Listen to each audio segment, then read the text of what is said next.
Oh, for some reason I feel like you have the jack, which just seems so gross.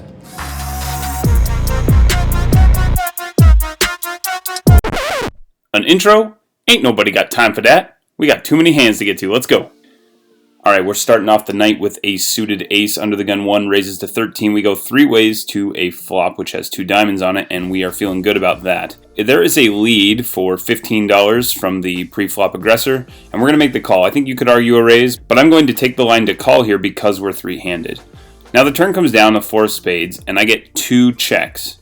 When I get 2 checks, I feel like the ranges have become pretty condensed. What hand are you going to bet on the flop and then check as the pre-flop aggressor on this board? And I think it's going to be a lot of unpaired overcards, so a big bet should get it done. I go ahead and make it $75, and if I do get a call, I am willing to fire. There's going to be a fair number of draws and some hands like a jack that aren't going to feel great, and I could easily have like 2 pair or a set. That bet gets it done, and we're stacking chips to start the night. Alright, you'll notice that after I win this hand, I keep the camera running, and that is because the next set of cards that we get are immediately playable as well, and so we are right back into the action. So Jack, Queen of Clubs, middle position makes it $11. The button, who was gone last hand, is now sitting down again, and I go ahead and make the call. I think you can argue a raise, but I decide to make a call in this instance, and the button now is going to make it $31. So a little bit of an unusual raise size, but we'll take it. And what happens here is the big blind ends up calling, and the original raiser surprisingly decides that that's not a good price.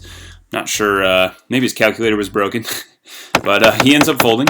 And so we're going to go ahead and make the call, and we're going 3 ways to a flop, which comes down rather nice looking for us. We've got the Queen of Diamonds, 7 of Clubs, 3 of Clubs, and so we have top pair plus a flush draw. I'm going to go ahead and check as I was not the pre-flop aggressor, and now the button is going to move all in, so about $110 more. And something surprising here happens is that the big blind, with about $300 behind, decides just to make the call. We get to now push our favorite button in the whole world, which is the all-in button, and we get to squeeze him out, and if he does make the call, we have a lot of equity, so I'm not worried about this spot. You know, we could be facing like an ace-queen or something like that, king-queen, so we could be in a little bit of trouble, but we have outs if that is the case. It doesn't feel good for him. He thinks about it for a while and ultimately decides that he can't make the call. He lays the cards down, and we're going to have to hold.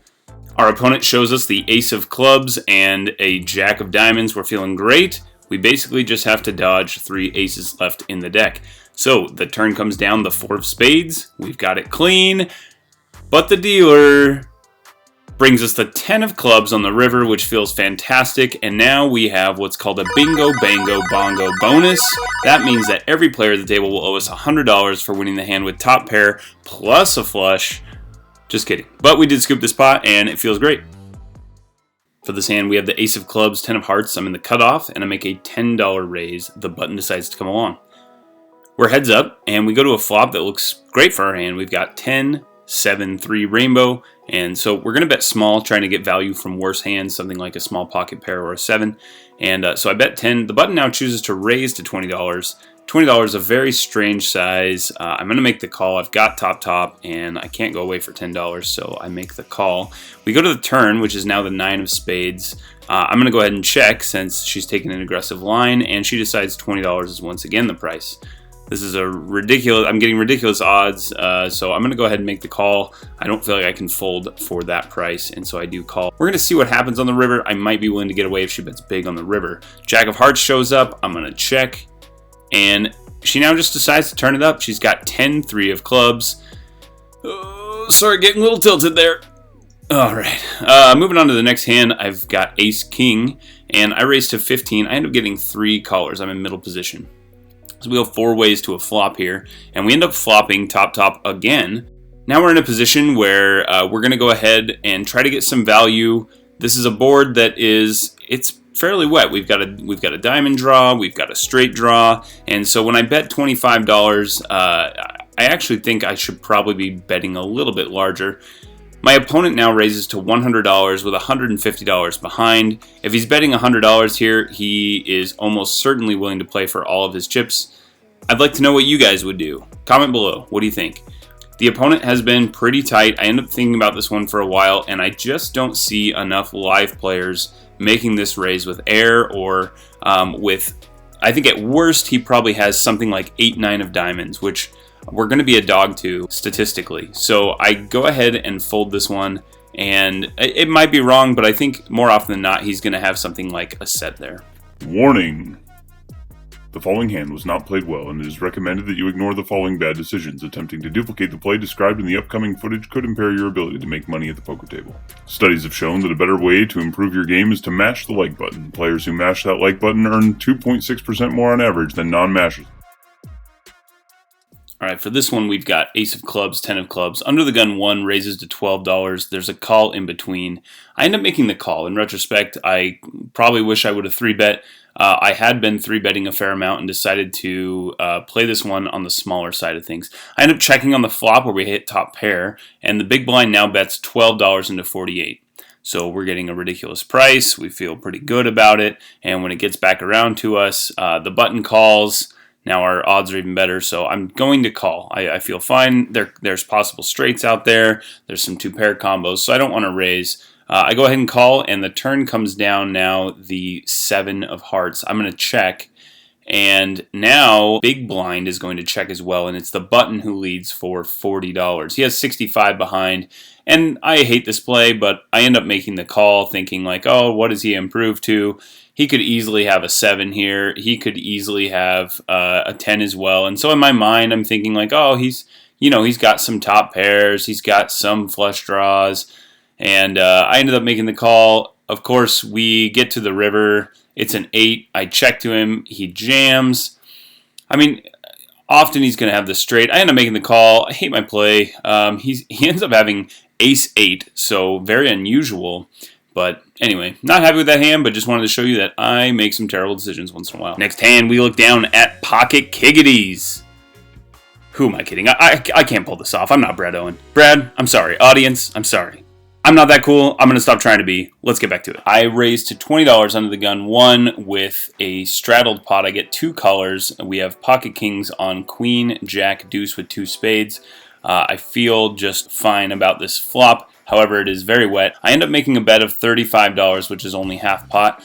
And I'm expecting the opponents to call even if I size up a fair amount. Because if they do have a piece of this board is just... it's just dangerous for us, and I think they're going to be able to call with a lot of combinations.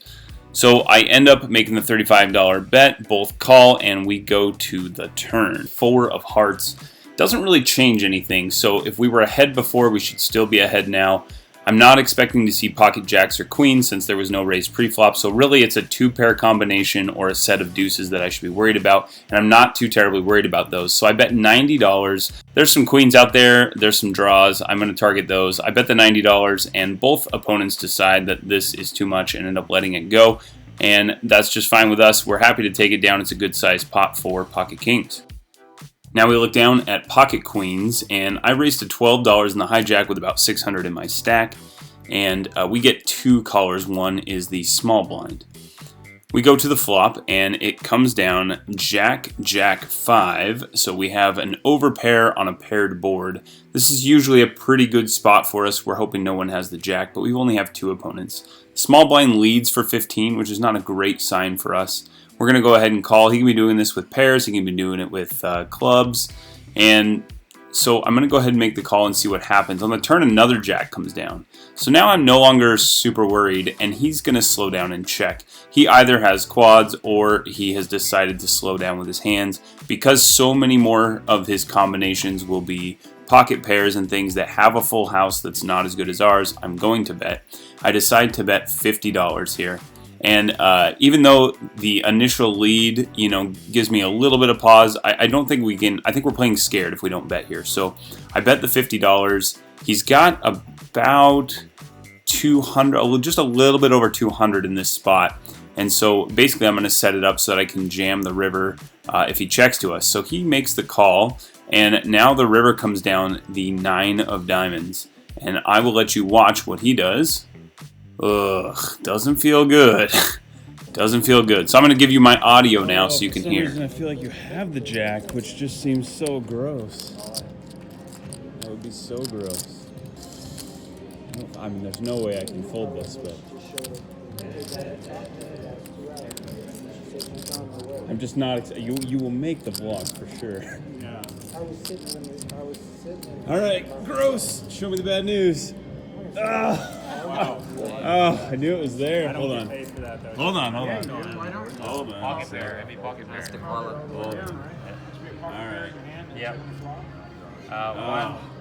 One. All right, thank you. 136. All right. On the body language read, I was debating laying it down. Couldn't do it, though. He gets all the chips. I did not get his face. I had my son help me out, and we did basically a police sketch rendering of Naden so that you can see him and see what he's like. Shout out to you, Naden. Nice hand. Well played. We will meet again soon. All right, I've got the 8 of diamonds and the 10 of diamonds on the button, and I raised to $10. The big blind decides to come along, and we see a flop of 8 of hearts, 4 of hearts, 4 of clubs. He checks to me, and I'm going to bet $10. He calls pretty quickly, and I would expect him to raise some of the time with 4s, not all the time. Sometimes you want to be a little trappy. But when he checks again, if I check back, it's kind of a disaster, so I think he'd be raising a little bit with a 4 there. The turn comes down a 6, and I am going to continue. It really hasn't changed a whole lot. He still has heart draws. He still has overcards. He's going to occasionally have the 4. He may also have an 8, though I block it.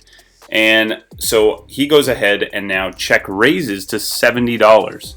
So what is he representing? I'd say there's one combo of 5, 7 of hearts that would make sense for the straight. Otherwise, he had a 4 on the flop. There's some combinations of those, but there are more combinations of flush draws here and some overcards that have missed. And so for that reason, I'm going to go ahead and make the call. I just don't think that he has the 4 too often, though if anybody does, it is the big blind. But you think about combinations of 4s that can be here, and there's only a couple of suited combos that still exist since the 4 of clubs and 4 of hearts are represented. So I go ahead and make the call, and we're going to the river. Now, the river comes down a 6 of diamonds. Again, I'm not convinced that this changes a whole lot.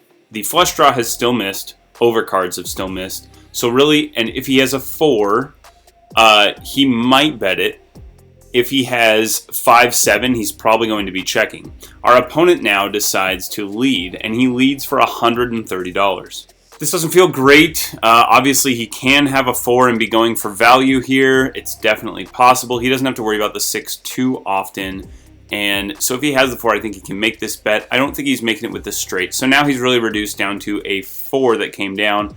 I don't think he has the top end of the boat unless he has exactly 4-6 where he had both sides. So I think about this one for quite a long time, and I'm going through it just thinking this 8 could be good. Again, I go back to the most likely holdings are overcards and hearts that have missed. And this opponent is definitely capable. I've played with him before, and I've seen him make some good plays like this and put opponents in tough spots. After tanking for a long time, I decide I need to make the call. He announces a good call and mucks his cards. Once he announces that we're good, we're scooping up some chips, and we're going to go ahead and wrap this session on a positive note. We've been at the table for quite a while. The night has gone well. Time to rack 'em and stack 'em. All right, into that game for $700, out for $976 for a profit of $276. All right, that's it for this one. Thanks for watching. Click here if you want to see some more. See you next time.